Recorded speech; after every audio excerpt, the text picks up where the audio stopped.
Gloria a Dios, hermano. Aquí estamos para exponer la palabra del Señor en esta hora. Vamos a ir a la palabra del Señor, donde habíamos estado más temprano, Isaías 58. Amén. Y vamos a ir a ella para de manera breve exponer la palabra de Dios. Un segundito.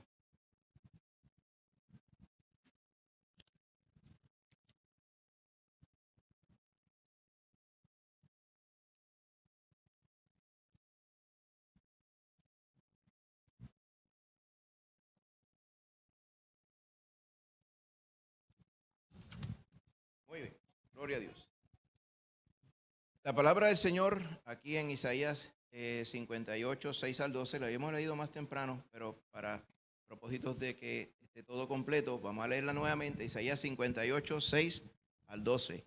Dice de esta forma: ¿No es más bien el ayuno que yo escogí, desatar las ligaduras de impiedad, soltar las cargas de opresión y dejar ir libres a los quebrantados, y que rompáis todo yugo? No es que partas tu pan con el hambriento y a los pobres errantes albergues en casa, que cuando veas al desnudo lo cubras y no te escondas de tu hermano. Entonces nacerá tu luz como el alba y tu salvación se dejará ver pronto e irá tu justicia delante de ti y la gloria de Jehová será tu retaguardia. Entonces invocarás y te oirá Jehová. Clamarás y dirá él: heme aquí. Si quitares de en medio de ti el yugo, el dedo amenazador y el hablar vanidad, si dieres tu pan al hambriento y saciares el alma afligida, en las tinieblas nacerá tu luz y tu oscuridad será como el mediodía. Jehová te pastoreará siempre y en la sequía saciará tu alma y dará vigor a tus huesos y serás como huerto de riego, como manantial de aguas, cuyas aguas nunca faltan. Y los tuyos edificarán las ruinas antiguas, los cimientos de generación en generación levantarás, y serás llamado reparador de portillos, restaurador de calzadas para habitar. Señor, ahora bendice tu palabra y ayúdanos, Señor, a exponerla por medio de tu Santo Espíritu, Señor, y que sea de edificación y de gloria para ti, Padre. En el nombre de Jesús. Amén. Se puede sentar, hermano. Recuerde que es importante que cuando estamos predicando usando el Antiguo Testamento, tenemos que tener el cuidado de comprender que ya no estamos bajo el viejo pacto. Ahora estamos bajo el nuevo pacto que está basado en la sangre de Cristo. En el Antiguo Testamento, el antiguo pacto, a veces está mejor llamar a la Biblia, las dos mitades de la Biblia, el antiguo pacto y el nuevo pacto. Amén. Y un testamento es una palabra que se puede usar, pero a veces testamento, a veces uno piensa en una escritura, ¿verdad? En una repartición de herencia o algo así, ¿verdad? O en una carta, una declaración. Pero el pacto es mejor porque es un acuerdo que Dios hizo. Antes, para el perdón de pecados, estaban bajo el viejo pacto. Y el viejo pacto estaba basado en sangre, pero no en la sangre de Cristo. Estaba basado en la sangre de animales que el Señor utilizaba, el animal inocente, para limpiar de pecado a quien lo ofrendaba. Sin derramamiento de sangre no hay perdón de pecados. Como estábamos resaltando esta mañana en la escuela bíblica. Amén. Todo el mundo tiene un problema de pecado y para todo el mundo murió Cristo. Cristo es la única solución a la condenación de los que pecan. En el Antiguo Testamento, el Señor en su misericordia estableció el sistema donde un animal inocente que no tenía nada que ver con el pecado del que lo ofrecía, la carga del pecado y la paga del pecado fuera sobre el animal. Se nos decía que el animal tenía que ser perfecto, sin mancha. Amén. Porque eso era un precursor de lo que iba a ser el nuevo pacto, no en animales basados, sino en la sangre perfecta del Hijo de Dios, de Cristo Jesús. Dice, de un cordero sin mancha y sin contaminación. Así que los corderitos y los otros animales que se ofrendaban en el Antiguo Testamento, se requería que fueran perfectos y sin mancha, porque era como un anticipo de lo que Cristo Jesús haría. Todo eso que se hacía en el Antiguo Testamento hablaba a Cristo Jesús. Importante que nosotros veamos todo, ¿okay?, en esa luz. Por ejemplo, donde dice: tú serás llamado reparador de portillos, restaurador de calzadas para habitar. No podemos tomar eso, ¿ok?, en manera literal. Ahora vamos a reparar, ¿sabe que es un portillo, verdad? Los cimientos y los quiciales de una puerta, ¿verdad? Yo soy restaurador de calzadas para habitar. Entonces muchas personas lo podían tomar literal y como que esto se le está diciendo, amén, al pueblo de hoy. Esto se le estaba diciendo al pueblo de Israel. Es importante saber a quién se le habla. Ahora, aun cuando era para el pueblo de Israel, tiene aplicación para nosotros. Porque ¿cuál es la intención del Señor en lo que estamos hablando? En el sentido general, el pueblo de Israel, a quien se le habla aquí, a quien se le había mandado, amén, a celebrar estos sacrificios para perdón de pecados, y junto con los sacrificios estaba también el mandato de ayunar, o sea, de separar y de abstenerse de alimento un día en específico al año, en el día de la expiación, en honor a que en ese día se conmemoraba cuando se ofrendaba y se hacía el sacrificio donde el sacerdote sumo entraba al lugar santísimo a hacer una ofrenda de sangre en pro de los pecados del pueblo de todo ese año. Amén. Así que ese día era un día santo y se pedía que el pueblo ayunara. Ahora, el pueblo con el tiempo, como estamos también diciendo esta mañana en la escuela bíblica, las gentes tienen la costumbre o la mala costumbre de empezar a ir añadiendo cositas que ellos entienden son buenas a la fe fundamental. Amén. Entonces, para el tiempo que llegamos aquí a Isaías, se habían adicionado un montón de detallitos y de cositas buenas, decían, a lo que se había revelado en el Antiguo bien temprano, como la ley de Moisés.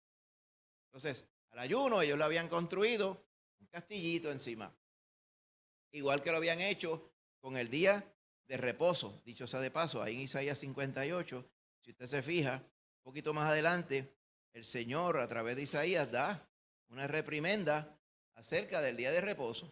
¿Okay? Usted se fija. ¿Por qué? Mire, verso 13, si retrajeres del día de reposo tu pie, de hacer tu voluntad en mi día santo, y en lugar de eso lo llamares delicia, santo, glorioso a Jehová, y lo venerares, no andando en tus propios caminos, ni buscando tu voluntad, ni habiendo tus propias palabras, entonces te deleitarás en Jehová. Amén. Y no nos está diciendo, ve, vamos a guardar el sábado, porque es un mandato de Jehová. Acuérdate a quién le está hablando al pueblo de Israel. Pero ¿qué estaba pasando? Sobre el día de reposo, ellos habían empezado a construir unas conveniencias. Que empezaban a decir, bueno, el día de reposo, tú puedes hacer cosas, pero si están en esta lista, pues tú no puedes cocinar el día de reposo. Bien, pero por ejemplo, tú puedes ir y dar una vueltita y caminar aquí y allá e ir a ver a tu padre y a tu madre. Muy bien. Entonces decían, y si tienes que cargar algo, amén, pues lo puedes cargar, pero solamente con la mano derecha, solamente una distancia de aquí hasta allí. ¿Dónde está eso en la Escritura? En un lugar. El Señor dijo, ¿verdad? Observa ese día como santo para que puedas estar tranquilo en alabanza y adoración a mi santo nombre. Él no dijo nada más, que si ibas a caminar o no, no especificaba nada. Lo que sí especificaba es que ese día no se trabajaba, como se trabajaba los otros días. Amén. Eso es todo. En realidad lo que el Señor quería era un corazón correcto en la gente. Que dijeran, esto es un día que el Señor lo separó para yo bendecirle hoy, para yo glorificarle, para yo agradecerle su misericordia sobre mí, que Él ha sido bueno con nosotros. Estoy hablando como hablaría alguien en el Antiguo Testamento. Pero poco a poco ellos mismos iban adicionando diferentes detalles y restricciones y permisiones también en el día de reposo. Tan es aquí que usted ve aquí, por ejemplo, dice, había gente que estaba trabajando. Dice, si retrajeres tu pie, como dice, estás trabajando el día de reposo, no se supone, según mi mandato, ¿ok? Y entonces estás entristecido por el día de reposo, como dice, es un día que, aunque estoy trabajando haciéndome el bobo, no puedo trabajar tanto como los otros días, porque es que le gustaba estar, ¿verdad?, en la usura y trabajar todos los días, algo que Jehová dijo que no se hiciera, que había que descansar. Hoy día tenemos 2 días. por lo general, ¿verdad que sí? Estamos mejor que en ese tiempo antes, pero si no hubiera habido el mandato de Jehová, todo el mundo pensaba que se iba a trabajar de sol a sol los 7 días a la semana, no se descansaba nunca. Y el Señor sabía que teníamos que descansar.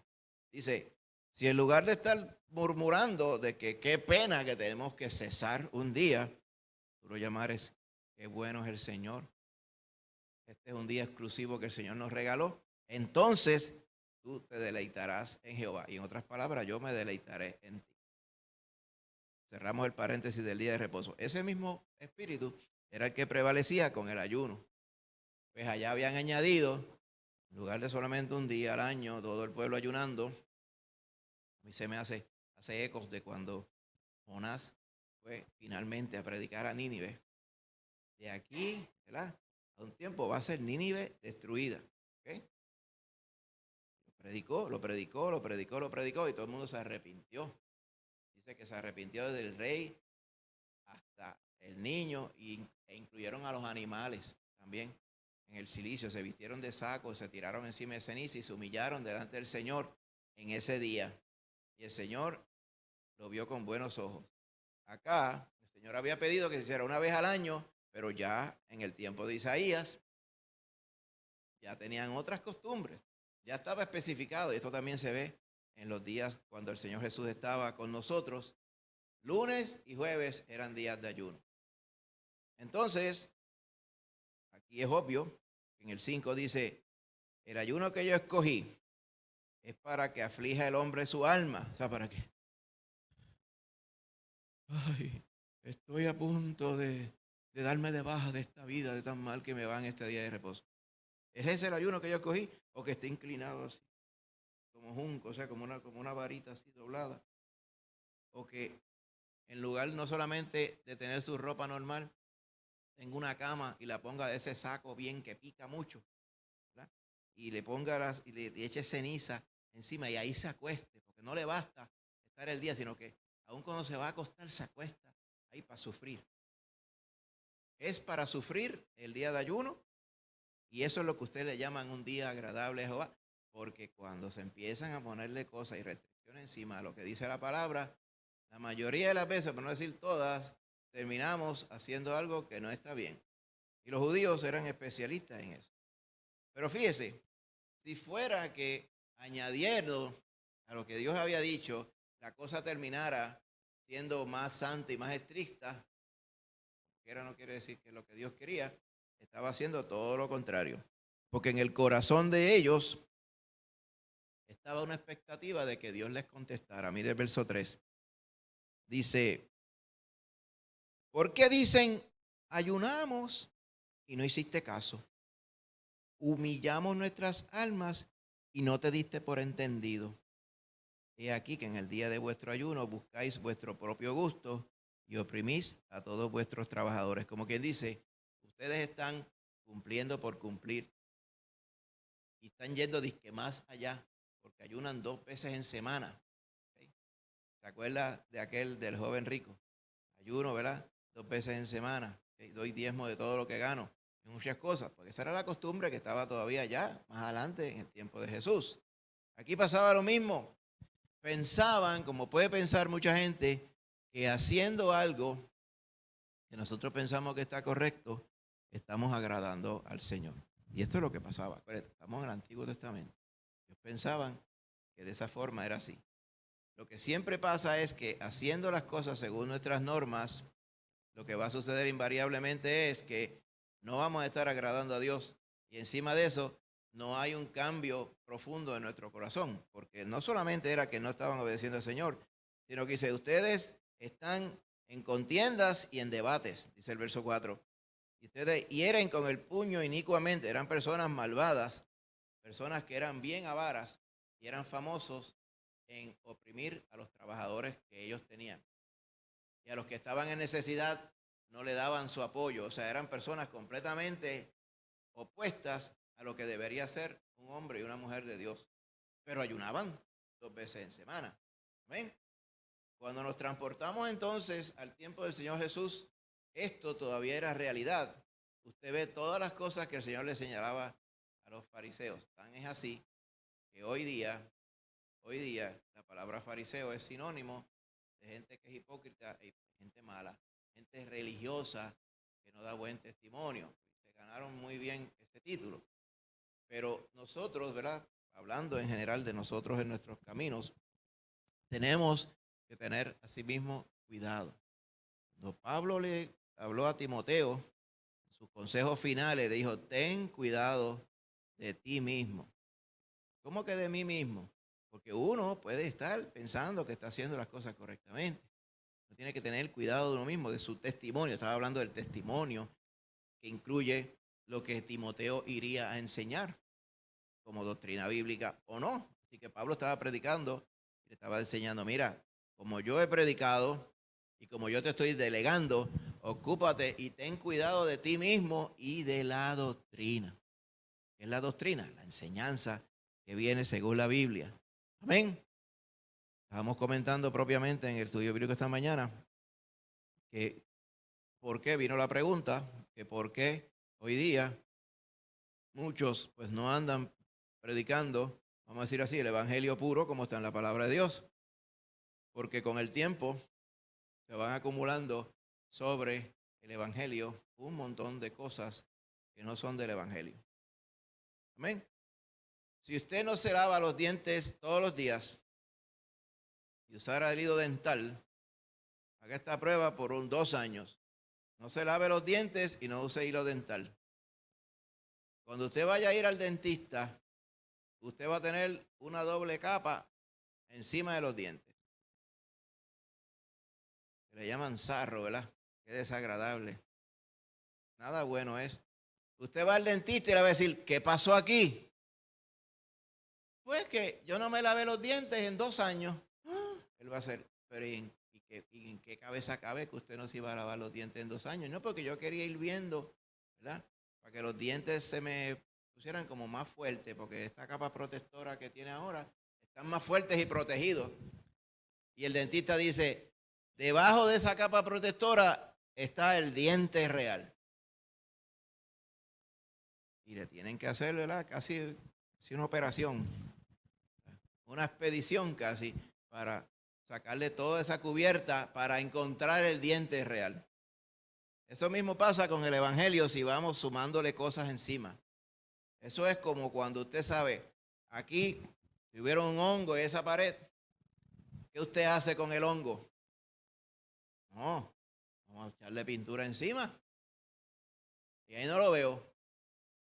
Y al mes, ahí está el hongo otra vez. Dale más pintura, te dije. Y usted sigue pintando y pintando y pintando y el hongo siempre está ahí. Después se forma una costra que parece un bizcocho. ¿Y qué usted va a hacer? Usted no resolvió el problema. Usted lo tapó. El problema se va a quedar ahí. Amén.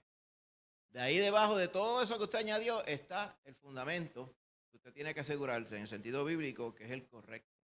Si nosotros seguimos metiéndole y nos pusiéramos en la práctica de adicionarle cosas que no están en la Biblia, a la doctrina de la Biblia, vamos a terminar con los dientes esos que yo les acabo de mencionar. No es lo que queremos. Muchas personas, ¿verdad? No solamente estos de Israel, que eventualmente llamaríamos fariseos, que por su celo de hacer las cosas como Dios quería, ¿ven? Cumplir la ley como Dios la había mandado, se olvidaron que había que amar al dador de la ley primero. Se pusieron a hacer las cosas, porque es más fácil seguir un librito y una lista de cotejos que examinar nuestro corazón para ver si estamos andando correctamente. Esa advertencia es real para nosotros aún hoy. Aún cuando estamos en el nuevo pacto, aún cuando estamos en Cristo, aún cuando somos, ¿verdad?, el tabernáculo, o sea, la casa del Espíritu Santo, que nos fue dado para guiarnos a toda verdad. Pero es importante que no seamos confundidos, porque la palabra dice claramente que al Espíritu Santo se le puede contristar. Y dice que al contristársele, se le hace inefectivo. Así que es factible y bíblico el pensar que en la manera que vayamos en contra del Espíritu, el Espíritu se inutiliza, por así decirlo. Aun cuando sigue en nosotros, el Espíritu no tiene el regir sobre nosotros porque nosotros no hemos querido. Y aún en eso es aplicable la libre decisión. Cuando usted viene a Cristo Jesús, usted cree para salvación, todo el convencimiento de que Cristo es el que salva se viene de parte de Dios, del Espíritu Santo. Usted no tiene ninguna excusa, no tiene nada, ningún argumento que diga esto no es real, a menos que usted diga que esto no es real y usted vaya en contra de lo que dice el Espíritu y decida no creer. Esa es su decisión y esa parte es bíblica también. Pero una vez viene a Cristo, hay otra parte bíblica también que es importante que nosotros hagamos caso al Espíritu Santo que nos ha sido dado, porque es bíblico también el que le podamos contristar. En lugar de contristarle, la Biblia nos manda a ser llenos del Espíritu. ¿Amén? Ser llenos del Espíritu para que las obras que hagamos sean movidas por Dios mismo, por su Santo Espíritu. ¿Amén? Y por eso es que tenemos que ser primeramente puros en la doctrina, que le creamos a la palabra lo que en ella está. Nosotros sabemos que hay muchas cosas que nosotros quisiéramos saber acerca de la eternidad. ¿Cómo será el estado en la eternidad? Muchas de las situaciones y condiciones de eternidad nos lo dice la palabra, pero otras no. Entonces, más factible es dejarlas ahí. Una pregunta. ¿Los perritos y los gatitos que usted tanto amó aquí en este mundo estarán con usted en la eternidad? Algunas personas opinan, tengo que decir opinan, que si el Señor nos va a dar toda bendición allá, y usted argumenta que sus animales fueron de bendición aquí, pues usted podría pensar o desear que allá en la eternidad estén los perritos con usted y los gatitos, lo que sea, la tortuguita, lo que usted quiera. Pero eso es solamente un deseo que usted tiene, una imaginación. Si yo me pusiera a decir, como dice el Señor, allá estarán los perritos y los gatitos con nosotros, pues eso no es lo que dice la palabra. Eso es un buen deseo. Si va a ser así o no, no sabemos.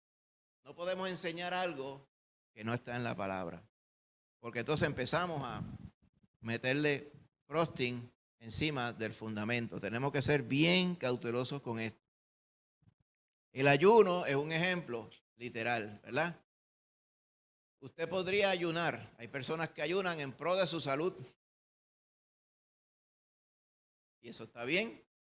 Amén. Hay personas que ayunan porque quisieran agradar al Señor. Y el propósito del ayuno es hacer un paréntesis en la vida, en ese día, en ese tiempo, y no ocuparse de las cosas de rutina del día. Una de las cosas de rutina del día es el comer. Pues no se come. Para usted estar haciendo ¿qué? Pasando hambre. No. Yendo a la palabra del Señor. Muy bien. Si usted lo desea hacer, su culto personal, usted lo hace. Amén. Con la frecuencia que usted quiera. Ahora, cuando una cosa que no podríamos hacer es imponerlo a todo el mundo. Dice, usted ahora, ¿verdad? Para ser fiel a la palabra, tiene que ayudar un día a la semana. Porque no es bíblico esa enseñanza. Lo que es bíblico es que deberíamos, según el Señor lo ponga en nuestro corazón, ayunar. No solamente ayunar, sino entender para qué es el ayuno.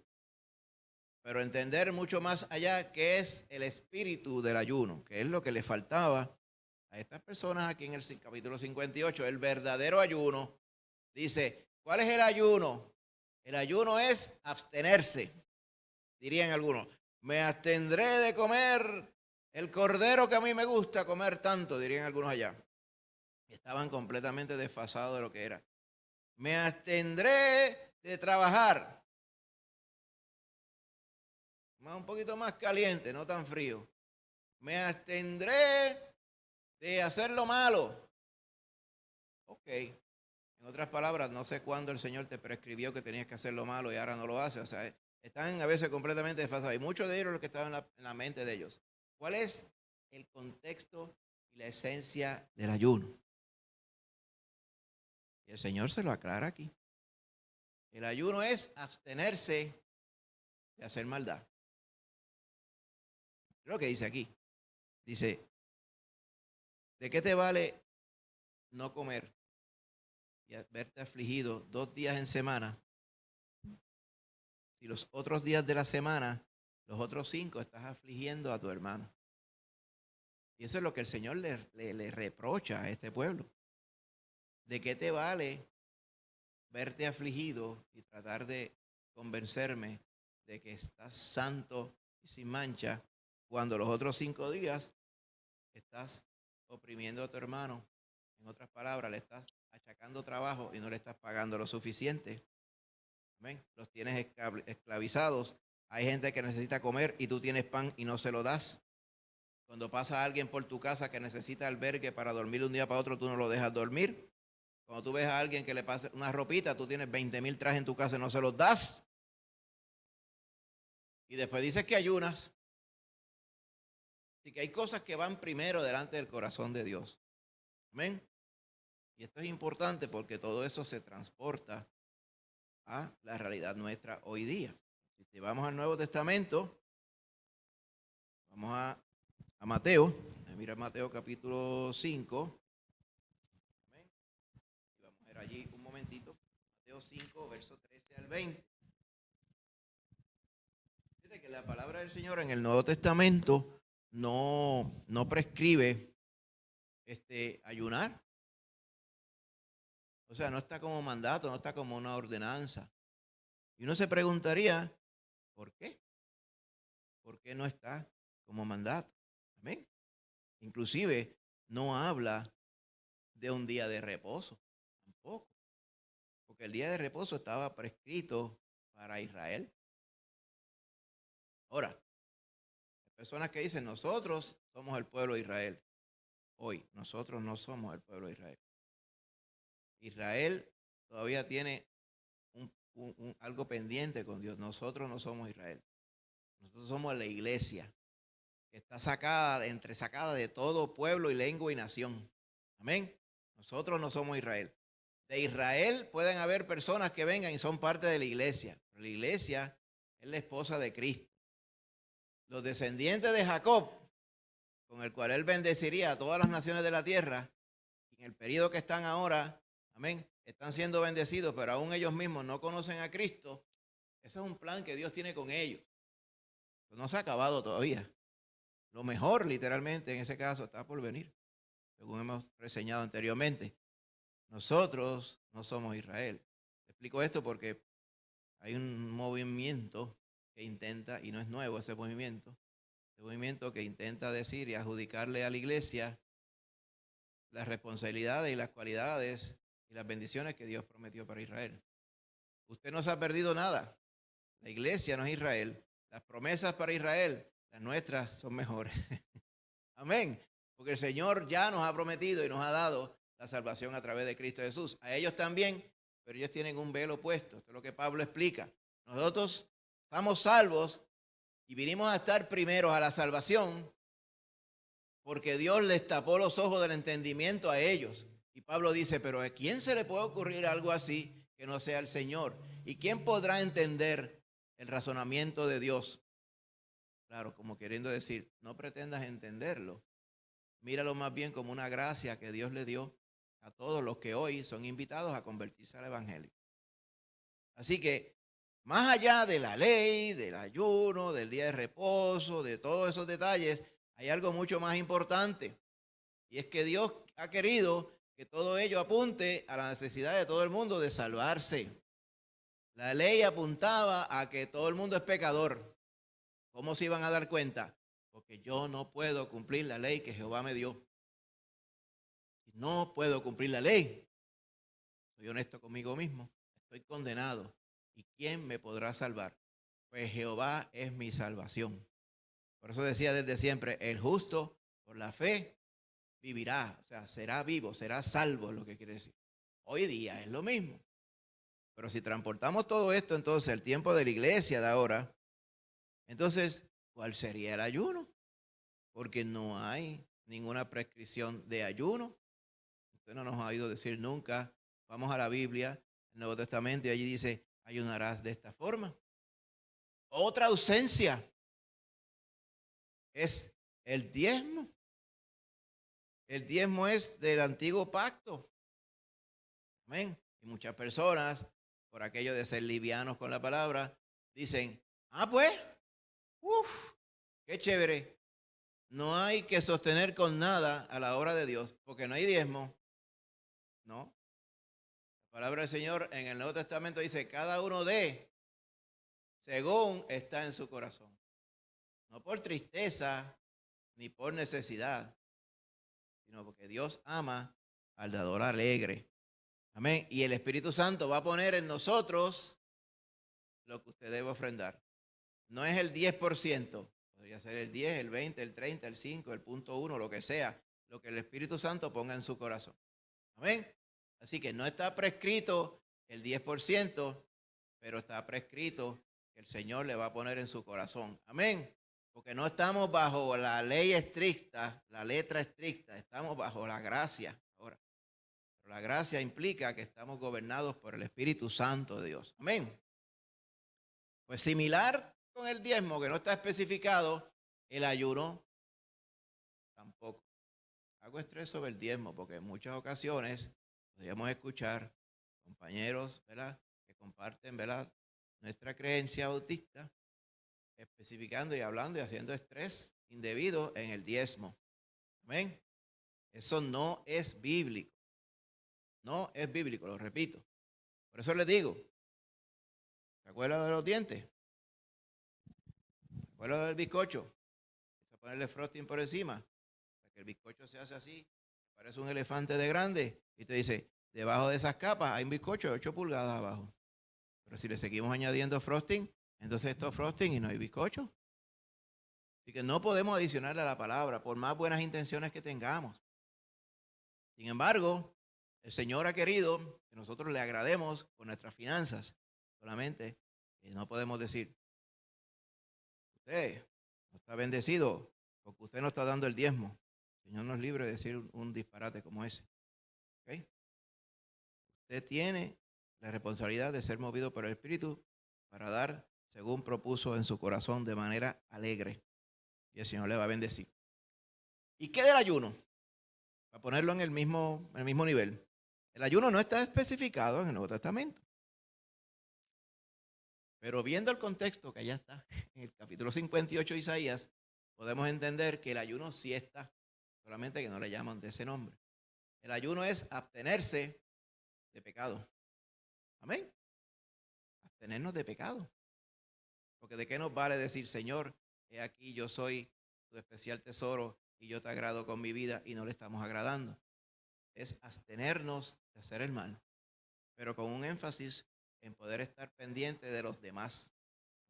Lo que le estaba pasando al pueblo de Israel que no hacían. Ellos pensaban que cumplían porque decía, Jehová me tiene que estar mirando desde allá de su santo trono, que yo estoy a punto de aquí de fallecer, que no me baño, hoy no me bañé. El Señor Jesús lo decía, ustedes se paran en las esquinas con los trajes y los flecos en las puntas del vestido y paran así afligidos y no se ungen la cabeza, o sea, están todos despeinados para que la gente vea que están ayunando.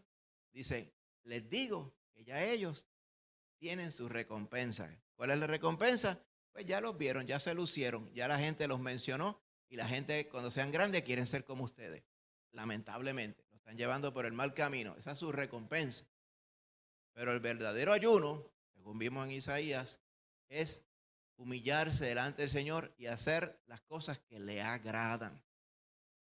Podríamos decir, y todo lo que nos ha prescrito, según la palabra y según su Espíritu Santo, le agrada. Pero si pudiéramos escoger un enfoque, por ejemplo, si usted va a Mateo 5:13, ¿ven? Hablando en el Sermón del Monte, si usted va del verso 13 al 20, dice, vosotros sois la sal de la tierra, pero si la sal se desvaneciere, ¿dónde va a estar la sal? O sea, no hay más que una sal. Si la sal no es sal, no hay sal. ¿Y qué vamos a hacer? Porque tenemos que tener sal. ¿Quién es el único que puede ser la sal de la tierra? Los hijos de Dios. Amén. Pero si la sal no se hace sal, imagínate que usted compra un pote de sal y sale sal gasosa. Dice que esta sal no sala. Esta sal no tiene sabor. ¿Para qué sirve una sal que no hace lo que tiene que hacer? Para nada. El Señor dice, no sirve para nada. La echan fuera a la tierra para que por lo menos la gente le camine por encima, para que no resbalen, para rellenar los boquetes en la calle. Lo que sucede es que en aquellos tiempos la sal era mezclada con muchas cosas. No era la sal pura como usted está acostumbrado hoy. Y esa sal, ¿verdad?, podía estar mezclada con tierra, podía estar mezclada con otras cosas que eran químicas, pero no salaban. ¿Okay? Y esa sal, de momento a alguien le venden sal y dice, esta sal tiene un montón de otras cosas, otras sales que no son la sal que nosotros estamos acostumbrados. Hay muchísimas sales, como usted sabrá, y no todas tienen el efecto ese que a nosotros nos gusta, ¿verdad?, con la sal. Y cuidado que hay gente que le encanta la sal y mucho. Pues en el sentido de usarla para comer, y no tiene el efecto de salar, usted no la usa para nada. Si usted quería preservar la comida salándola como hacían antes, ¿se acuerda? Que ustedes la salaban y la ponían para que se secara y le sacaba el agua por la sal y se preservaba y se quedaba la carne seca cuando no había neveras ni freezers en los tiempos antiguos. Mataban un animal, tanta carne, ¿qué iban a hacer? ¿Comérsela todo el mismo día? No se podía. Pues entonces la iban preparando para después. Así era que se usaba la sal en muchos momentos. La sal, si no hace el efecto de sal, no sirve. Nosotros, creyentes, si no somos el espejo del que nos salvó, no servimos para nada también. Si nosotros, amén, no salamos el mundo en el buen sentido del efecto como embajadores de Cristo, entonces, ¿de qué nos vale? Entonces, ¿cómo diríamos atar el ayuno a salar, por ejemplo? Si nosotros pretendiéramos tener un rito o decir, estamos ayunando y venimos aquí y físicamente ayunamos, no habría nada mal con eso, a menos que pretendiéramos, ¿verdad? Estamos ayudando físicamente, pero no estamos siendo cuidadosos con nuestro testimonio. No estamos siendo cuidadosos con estar apegados a la palabra. Entonces vendríamos a estar bien cercanos o casi igual como el pueblo de Israel estaba en sus tiempos. ¿Podemos estar en esa situación? Claro que podemos estar. Acabamos de decir que podemos contristar al Espíritu en la manera que usted lo desee. Claro, que en nuestro corazón el mismo Espíritu nos lleva a obedecer al Señor. Lo que quiero decir es que contristar al Espíritu no es algo que sucede de un día para otro, es algo paulatino.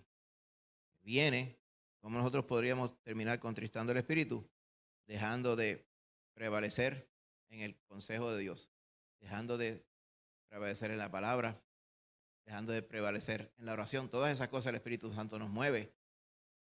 Lee la palabra de Dios, medita en ella, ora, congrégate, está en el calor de los hermanos. Amén. Apártate de las cosas que no edifican. A todo eso nos mueve el Espíritu. En la manera que le obedezcamos, el Espíritu nos santifica. Ese es el verdadero ayuno, hermano. Ese es el verdadero ayuno. Amén. Dice la palabra. Por eso, encima de que somos la sal, dice, ustedes son la luz del mundo. Mire cómo empieza el Señor. Y ahora sube la vara. Dice, nosotros somos la luz. Entonces, si uno se pone a pensar que en el capítulo 1 de Juan, decía, aquella luz verdadera vino al mundo, hablando de Jesús. Y ahora Jesús dice, la luz verdadera, dice, ustedes son la luz del mundo. ¿Ven? Los que son de Cristo son la luz del mundo. ¿Para qué es la luz en el mundo? Dice que el mundo todo está bajo el maligno. Pues la luz es para alumbrar, ¿verdad? Como decía la canción, yo tenía una luz que a mí me alumbraba, decía, pues la luz que no alumbra no sirve. Imagínense que yo dijera, hay una luz y yo tengo una lámpara, las lámparas están prendidas, pero las lámparas no alumbran. Dice, pero ¿en qué cabeza cabe que una lámpara no alumbre? Pues lo que sucede aquí es lo mismo. Dice, es como, la luz debe ser como si tuviera una ciudad sobre un monte arriba, que es imposible esconderla. Está el monte, y en el cucurucho del monte hay una ciudad. ¿Cómo tú escondes la ciudad? Se puede esconder. ¿Cómo tú escondes la luz? No se puede esconder. Amén. La luz de Cristo y nosotros, como la luz del mundo, tenemos que brillar. Dice, nadie piensa encender una luz y entonces la tapa con una canasta, con un almud. ¿Para qué la prendió? Para taparla. Dice, el que prende una luz, la pone sobre el candelero, en la parte alta de la casa, del aposento, para que alumbre a todo alrededor. ¿Ven? Dice, así es que alumbra a todos los que están en la casa. Dice, así alumbre todos vuestra luz, nosotros, delante de los hombres. Nuestra luz es nuestro testimonio, porque ahí dice, para que vean vuestras buenas obras, movidas por el Espíritu, y glorifiquen a vuestro Padre que está en los cielos. ¿Ven? Así que el verdadero ayuno es todo aquello, no es de abstenernos. Si fuéramos a abstenernos, es de las obras del pecado. Pero más bien el verdadero ayuno no es dejar de hacer. El verdadero ayuno es más bien que la gloria de Dios y el Espíritu Santo gobierne nuestras vidas. Ese es el verdadero ayuno. Amén. Salir de la costumbre, ¿verdad?, repetitiva, de las normas y costumbres que no necesariamente tienen fundamento, sino más bien movernos por lo que el Espíritu Santo nos está guiando y por lo que está guiando en su palabra también. Allá en Hebreos, dicho sea de paso, el tema de Hebreos, ¿verdad?, que tiene que ver con cómo Cristo cumple todas las expectativas de lo que Dios había dicho en el Antiguo Testamento.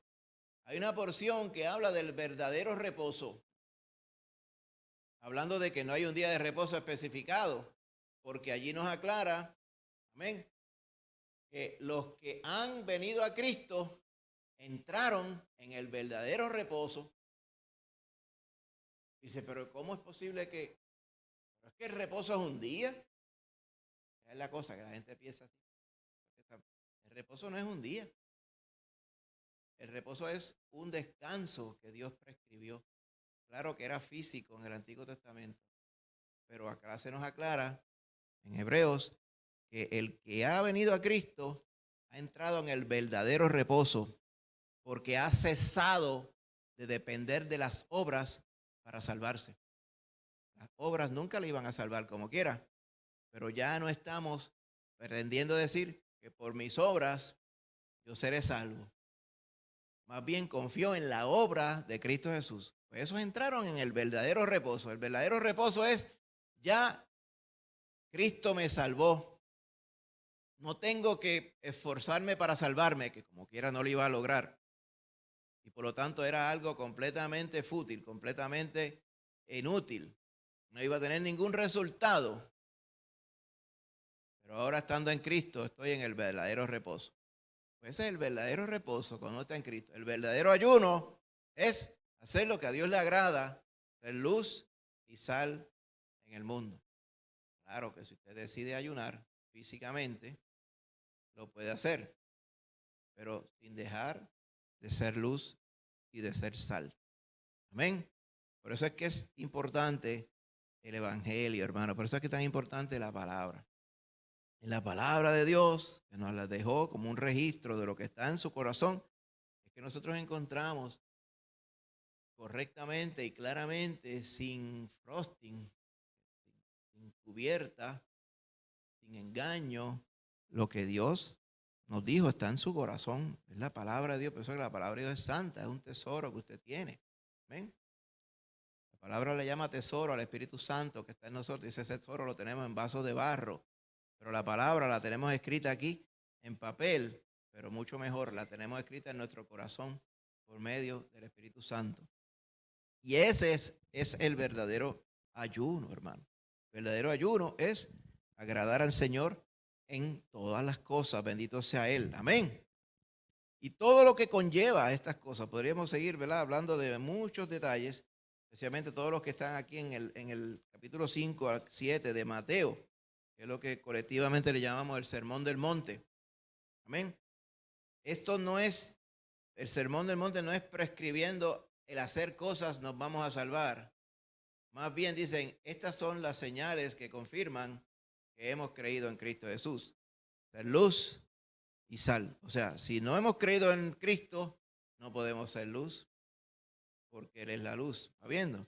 No podemos ser sal porque Él es el que nos salvó, Él es el que nos prescribió, el que nos sacó de las tinieblas. ¿Cómo vamos a pretender ser sal o ser guías, ¿verdad?, en tinieblas o ejemplo para otros si no estamos obedeciendo a Cristo Jesús? Amén. Que nos dejó ejemplo, como dice la palabra, para que sigamos sus pisadas. Y de esa forma es que la palabra del Señor nos lo dice claramente. Amén. Así que es importante, ¿verdad? Por ejemplo, para terminar el Sermón del Monte, no es casualidad, capítulo 7, verso 24, dice, cualquiera pues que me oye estas palabras y las hace, le compararé a un hombre prudente. Ese hombre prudente, dice, edificó su casa sobre la roca. Y este es el contexto. Y vinieron lluvia, descendió lluvia, vinieron ríos y soplaron vientos y golpearon y le dieron duro a aquella casa y no cayó porque estaba fundada sobre la roca. Y aquí, claro, la roca es Cristo Jesús, la roca espiritual que les seguía. Dice que seguía al pueblo de Israel allá en el desierto. Es Cristo Jesús. ¿Cuál es el contexto directo, de este verso que estamos aquí? Para esto vamos a resumir. El verso 21, un poquito atrás, dice, no todo el que me dice, Señor, Señor, entrará en el reino de los cielos, sino el que hace la voluntad de mi Padre que está en los cielos. Y ese es todo el contexto de lo que estamos hablando. El verdadero ayuno, hacer la voluntad de Dios y agradarle. Amén. Sin embargo, dice, muchos me dirán en aquel día, ¿cuál día? El día que le darán cara al Señor en la eternidad. Señor, no profetizamos en tu nombre y en tu nombre echamos fuera demonios. Y en tu nombre hicimos muchos milagros. Entonces les declararé, nunca os conocí, apartados de mí, hacedores de maldad. ¿Por qué? Porque por la obra no nos vamos a salvar. La obra sin ser, ¿verdad?, llevada por la fe y habiendo sido salvos por la fe en Cristo, la obra no nos va a servir de nada. A todos estos que le estaba hablando el Señor en estos capítulos de Mateo, al igual que lo que le estaba hablando Isaías allá en Isaías 57, 58 y 59, amén. Si se enfocaban en hacer las obras que ellos pensaban era lo que Dios quería, sin amar al que les había salvado, sin amar al que les podía sacar de la condenación, de nada les valía. Y esto es lo mismo que está diciendo acá, amén. Hoy día, muchas personas se pueden estar congregando y se pueden estar congregando y pueden estar escuchando algo que podría ser un sermón. Podría ser un sermón basado en la Biblia. Podría ser un sermón basado en 20 cosas. Si no están creyendo a la palabra santa y pura y no están reconociendo, como estábamos diciendo esta mañana, que son pecadores y que necesitan a Cristo, de nada les vale. Hace poquito, de hecho esta misma semana, de momento llega, creo que había compartido algo de Facebook, algo bueno. No me acuerdo quién era, yo creo que algún hermano, se fue el Lorian o algo, era bueno, era como era una cosita sana. Pero tú sabes que usted entra a Facebook, ¿verdad? Y yo nunca entro, pero cuando hay algo que dice, mira, mira esto. Muchas veces debajo salen otras cosas, ¿ok? Y salieron 3 cosas corridas y a mí me dio dolor de pecho. Porque las cosas eran cosas cristianas. Una de ellas decía, lo que Dios no te ha dado, este año 26, ciertamente te lo va a dar. Esta es la palabra apostólica para ti. Dice, ay, Señor. Uno predicando la palabra santa y allá están estos mequetrefes predicando error. ¿Qué es eso de que Dios te dice, porque yo soy un apóstol? Dicen ellos que lo que no te dio Dios antes te lo va a dar hoy. Entonces, le doy así y el otro, parece que era uno detrás de otro, dice, otro diferente, decía, te estoy diciendo, por tu ser, ¿verdad?, fiel a mí, hay que ver cómo definen ellos fiel a mí, el Señor te va a dar lo que tú le estás pidiendo en este año nuevo. Parece que esas son las resoluciones apostólicas. También lo mismo, hermano. Y el tercero, No estés triste, porque tu gozo viene en el 26 también. Y ahí dejé de verlo y dice, porque si voy a estar viendo esto, se me va a angustiar el alma. ¿Cuál es el problema con estas cosas, hermano? El evangelio no se trata de ello. El evangelio no es Dios te da o Dios dame. El evangelio no es todo lo puedo en Cristo que me fortalece. O sea, todas las cosas que yo quiero lograr física y material en este mundo, el Señor me va a ayudar. Así que la gente mal usa la palabra. Y hay muchos mercaderes del engaño en las redes sociales predicando cosas que no tienen fundamento bíblico. La gente se enfoca y piensa que el evangelio es literalmente bendiciones físicas y materiales para ellos. Amén. Se le olvida, porque no le llega nunca y no se lo predican, que el evangelio es, estás perdido, arrastrado hasta la médula. No hay quien te salve. No puedes tú buscar a Dios. Nunca vas a poder satisfacer lo que el juez santo te está demandando. Lo único que puede satisfacer al juez es acogerte a su Hijo Cristo Jesús. Eso no se predica hoy claramente. Se toma del Antiguo Testamento un montón de cosas, se extrapolan ahora, se toman promesas del Antiguo Testamento, las traen ahora, como si eso fuera así. Y se olvidan del fundamento. Si no vamos a los fundamentos de la Biblia, vamos a caer en error. Me duele el pecho todavía pensando cuántos miles de personas estarán siguiendo todos aquellos malos consejos. De un Dios que el Dios está allí como si fuera el genio de Aladín para darte lo que tú quieras. Y no te lo dio en el 25, pero en el 26, yo declaro, ahí te lo va a dar. Y eso es un engaño del diablo. No que el Señor no te quiera bendecir, pero esa no es la verdadera bendición. ¿Sabes cuál es la verdadera bendición? Estás salvo en Cristo primero. Que el Espíritu Santo gobierne tu vida y todo lo demás vendrá por añadidura. Eso es lo que quiere decir buscar el reino de Dios y su justicia. Amar a Dios. Amén. Obedecerle. El que ama al Señor le obedece según su palabra. El resto el Señor lo va a dar. Y ni te preocupes por ello. El Señor no te tiene que decir lo que no te di en el 25 te lo va a dar en el 26. En retroactivo. Porque esas cosas no se circunscriben a ello. El Señor siempre te va a bendecir en la forma en que tú le seas fiel. Acuérdate de esto, importante. El Señor ya te salvó. ¿Te salvó para qué?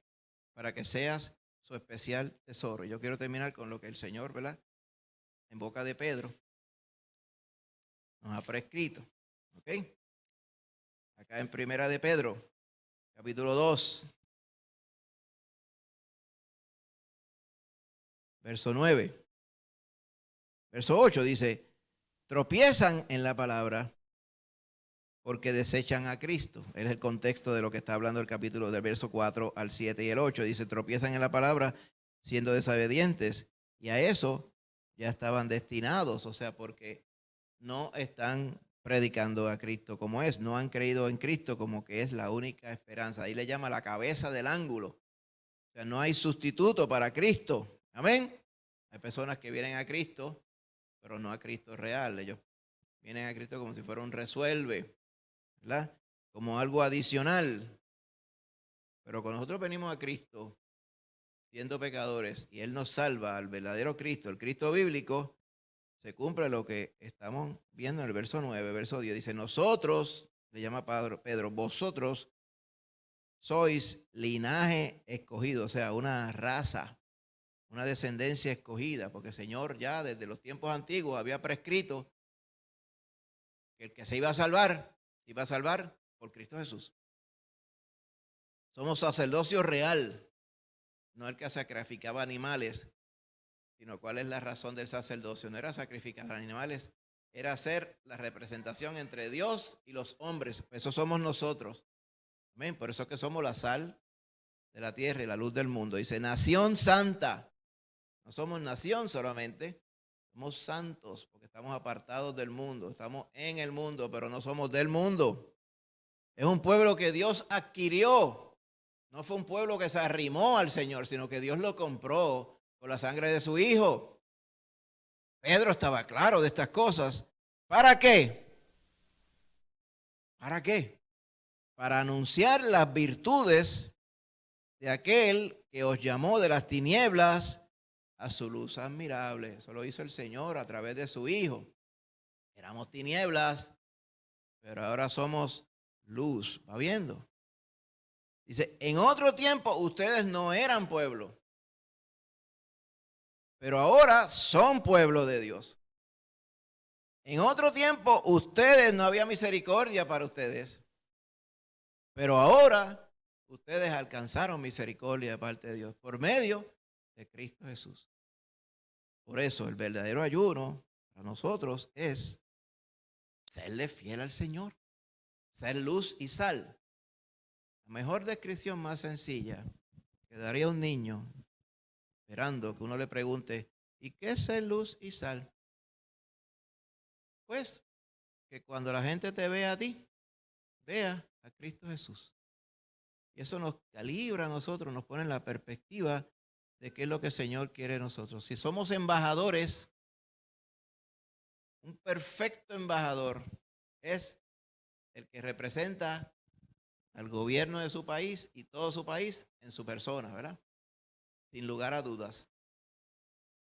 No hay ninguna duda de que tal persona es embajador de tal nación, porque hasta vestido con la ropa de la nación está, con el acento de la nación está, con el pensamiento de la nación y con los preceptos de su nación, hablando en el mundo.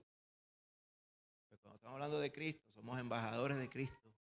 Embajador de Cristo dice, habla como Cristo, piensa como Cristo, se mira, se ve como Cristo, piensa como Cristo. Amén, porque es redimido por Cristo. Ese es el verdadero ayuno, hermano, salir, ¿verdad?, de el engaño del contexto que nos rodea. Oramos. Padre Santo, Señor, dándote gracias en esta mañana, porque tú eres bueno. Y tú nos has dado, Señor, esta bendición de estar aquí en tu casa, Señor, con todos los hermanos, Padre. Gracias por tu misericordia con nosotros, Señor. Primeramente porque nos salvaste y nos sacaste de las tinieblas del mundo perdido, Padre Santo. Nos trajiste a los caminos de tu Hijo, mi Señor Jesús, donde ahora tenemos, como dice tu palabra, la esperanza fija, firme, de que tú vas a venir a buscar a tu pueblo para estar contigo en la eternidad. El pueblo que ya tú compraste, que ya tú redimiste con la sangre de tu Hijo Jesús. Por eso, Señor, te damos gracias. Y a la misma vez, Señor, pedimos que tengas misericordia de nosotros, que nos permitas ser apegados a tu palabra y obedientes, mi Señor Jesús. Que no nos confundamos, Señor. Una vez salgamos de aquí, vamos a la calle y empieza el bombardeo de esto y aquello, y esto y aquello, y la mezcolanza y todas estas cosas, Señor. Es inevitable tener toda esta mezcolanza que incide sobre nosotros, pero lo que sí podemos evitar es caer presa de su influencia y su dirección. Que no nos apartemos, Señor, y que no apartemos la vista de tu palabra, que no apartemos, Señor, el cuidado de obedecer a tu espíritu, y que sigamos firmes en este mundo, ya que somos tus embajadores, Padre Santo. Que ese sea nuestro verdadero ayuno, el andar en amor los unos con los otros y amarte a ti, Señor, sobre todas las cosas. Te pedimos, mi Señor Jesús, así mismo, salvación para todo este barrio, Señor. Próximamente, Señor, vamos a ir activamente a evangelizar y a invitar, no a invitar a la iglesia, a invitar a conocer a Cristo Jesús como Salvador, para que tú en tu misericordia, tú añadas a la iglesia, la que tú salvaste con tu sangre, los que han de ser salvos. Ayúdanos a hacerlo así, Señor, y gracias porque sabemos que tú tienes un propósito con nosotros a ponernos en este lugar. Te pedimos que podamos ser fiel a ese tu propósito, mi Señor Jesús. Gracias te damos, Padre, por ser bueno con nosotros. Te pedimos ahora, Señor, que recuerde, Señor, a los que han estado chacosos, los que están enfermos también, a los que por otra razón no le hemos visto en esta mañana, y que tu gracia y tu bendición esté sobre ellos, Señor. Regrésanos este martes a bendecir tu nombre aquí en tu casa, Padre. Gracias, Señor. Llévanos con bien ahora en tu protección. En el nombre de Jesús. Amén.